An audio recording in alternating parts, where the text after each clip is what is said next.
to me the Thursday, November the 21st, and asked me could he ride home with me that afternoon. And I said, well, yes. And I said, well, why are you going home this afternoon?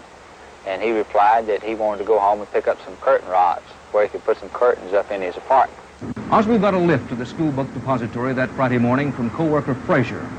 Frazier's sister, Mrs. Linnie Mae Randall, lived across the street from the Payne house. I was preparing lunches for my brother there at my sink, and I looked out the window and saw Mr. Oswald cross the street and come up across my driveway, and he had a brown paper bag in his right hand. It was about 27 inches long. It was made out of a heavy brown paper with heavy-looking tape on it. Incidentally, the search of the book depository building made after the assassination failed to turn up any curtain rods, and the furnished room, which Oswald was then occupying, was equipped with curtain rods.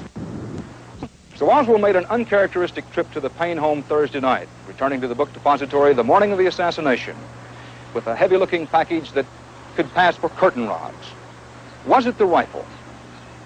A difference of about 8 inches has made this one of the most contentious points for the critics. Within this package, I have a disassembled Mannlicher Carcano rifle identical to Oswald's. Now, before I tell you the dimensions, you might want to try to estimate them, as Mrs. Randall and Wesley Frazier did, from memory. Mrs. Randall variously estimated Oswald's package of curtain rods as 27 or 20 long. Her brother, Wesley Frazier, said about 2 feet, give or take a few inches.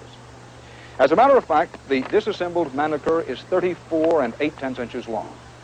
Furthermore, Frazier said Oswald, preceding him into the depository building, carried the curtain rods under his armpit with his hand around the bottom. Now, obviously, you can't carry this package that way. Oswald had gotten out of the car first and was then walking away from Frazier. The commission decided that Frazier easily could have been mistaken about Oswald carrying the package.